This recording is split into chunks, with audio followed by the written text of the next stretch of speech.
Ang Philippine Sports Commission nagtaas ng 5,000 pesos good news allowance ng national athletes at iba pa. Live mula kay Rajuman Neil Santua. Neil. Makakasama dinagdagan ng Philippine Sports Commission ng 5,000 pesos ang buwanang allowance ng mga pambansang atleta. Sa PCSC General Assembly sa Ninoy Aquino Stadium, Rizal Memorial Sports Complex, inanunsyo ni PSC Chairman Patrick Gregorio na simula Agosto ay magiging 15,000 na ang allowance ng mga atleta. Bukod sa mga atleta, ipinatupad din ang standardized monthly allowance para sa mga coaches.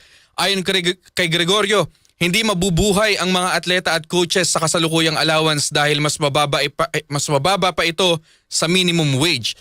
Layon din ang aumento na magtuloy-tuloy ang training at suporta sa mga atleta habang naghahanda para sa international tournaments. Para sa ating Arimen Sports, Radyo Maniel Santua, Tatak, Arimen.